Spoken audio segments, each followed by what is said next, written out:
কেমন আছো তোমরা সবাই? আশা করছি সবাই ভালো আছো আর welcome back to my channel. আজকে হচ্ছে সানডে, সবাইকে জানাই হ্যাপি সানডে। ঘুম থেকে উঠে ফ্রেশ হয়ে ব্রেকফাস্ট করাও হয়ে গেছে, চলে এসেছি বিছানা গোছানোর জন্য। আর আজকেও আমার ঘুম থেকে উঠতে উঠতে না 9টা বেজে গেছে।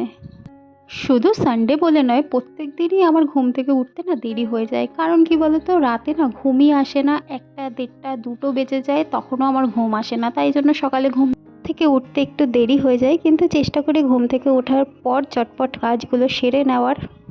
বর বাজারে যাচ্ছে বাজার আনতে, ও আসলে পরে তারপর রান্না শুরু হবে। ততক্ষণে আমি ঘরের বাকি কাজগুলো সেরে নিচ্ছি, মানে ডাস্টিংটা সেরে নিচ্ছি।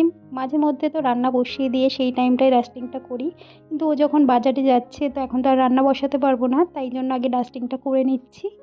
কাজ করতে করতে বসতে আমার ভালো লাগে না। যখন কাজটা শুরু করি চেষ্টা করি তাড়াতাড়ি করে মানে সমস্ত কাজ শেষ করে তবেই বসার।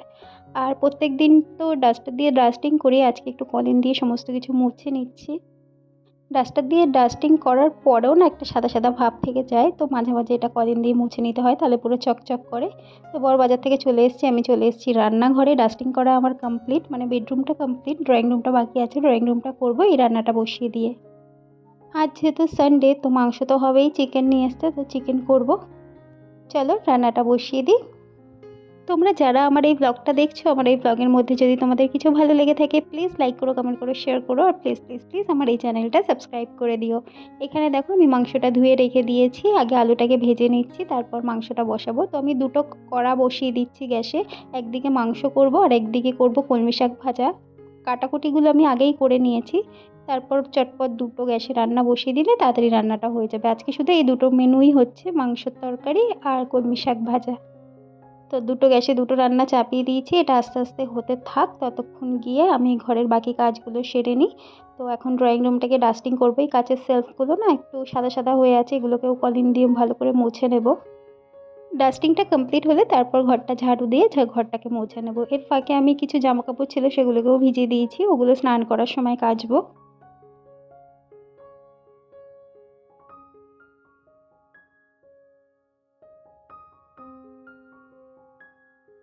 যেহেতু আজকে কলিন দিয়ে মুছছি, তাই জন্য ভাবছি পুরো সব ফার্নিচারগুলোকেই আজকে কলিন দিয়ে ভালো করে পরিষ্কার করে দিই।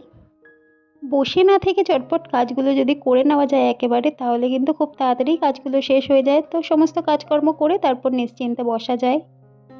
ডাস্টিং করার ফাঁকে ফাঁকে আমি এসে রান্নাটাও দেখে নিচ্ছি, যাতে তরকারিটা লেগে না যায় নিচে। তো সমস্ত তরকারিগুলো একটু নাড়াচাড়া দিয়ে আবারও আমি চলে যাব ঘরে ঝাড়ু দিয়ে ঘরটা মোছার জন্য। ডাস্টিং করা আমার কমপ্লিট, তো ঘর ঝাড় দিয়ে দিয়েছি, ওর ঘরটাকে মুছে নিচ্ছি ফিনাইল আর নুন দিয়ে। আমি ঘর মোছার জলে একটু নুন ব্যবহার করি, এটা তোমাদের আগেও ব্লগে বলেছি। এতে নাকি ঘরে নেগেটিভ এনার্জি চলে যায় এবং পোকামাকড়ের সম্ভাবনা হয় না আর কি। এই ঘর মুছতে আমার অনেকটা টাইম চলে যায় আর কোমরটাও ব্যথা হয়ে যায়। ওদিকে আমার রান্নাও হয়ে গেছে, গ্যাসটা ঠান্ডাও হয়ে গেছে। ঘরটা মুছে আমি গ্যাসটাকে মুছে নিচ্ছি। রান্নাঘরটা এখনও মুছিনি, রান্নাঘরটা আমি সবার লাস্টে পরিষ্কার করি, আগে বাকি ঘরগুলো সব মুছে নিলাম। তো দেখো এবার গ্যাসটা ঠান্ডা হয়ে গেছে, গ্যাসটাকেও ভালো করে মুছে নিচ্ছি। আর সমস্ত কাউন্টার টপগুলো আমি ভালো করে মুছে নেব। দেরিতে ঘুম থেকে উঠলেও চটপট কাজগুলো সেরে নিই বলে আমার কিন্তু অনেকটা সময় বেঁচে যায়। এখন 11:30 বাজে, আমার কিন্তু ঘরের সমস্ত কাজকর্ম কমপ্লিট। এই যে বাসনগুলো বেরিয়েছে রান্নার পরে, এগুলো মেজে নিলেই হয়ে যাবে। আর বাসন কখনো আমি সিঙ্কে ফেলে রাখি না, সঙ্গে সঙ্গে যত বাসন বেরোয় আমি মেজে নেওয়ার চেষ্টা করি। আর সিঙ্কটাকে বাসন মাজার পরে প্রত্যেক দিনই আমি ভালো করে মেজে নিই, তাতে সিঙ্কটা পুরো পরিষ্কার ঝকঝকে থাকে। আর রান্নাঘর ঘরদোর পরিষ্কার করে রাখতে আমার খুবই ভালো লাগে। আর দেখো সমস্ত কাজকর্ম আমি করলাম, লাস্টে শুধু রান্নাঘরটা মোছা বাকি ছিল। তো বর এসে বলছে দাও আমি এটা মুছে দিচ্ছি, মানে এইটুখানি করে ওর নাম কিনবে যে ও ঘরটা মুছেছে। এগুলোই বলে আমরা হাসাহাসি করছি যে শুধু রান্নাঘরটা মুছে তুমি কি ঘর মুছেছো এটা বলতে চাও। তো এখানে ইয়ার্কি পাচ্ছে তোমাদের সাথে। তো ঘর মোছা বালতিটাকে তো বাথরুমেই রেখে দিলে, এটা স্নান করার সময় ধোবো।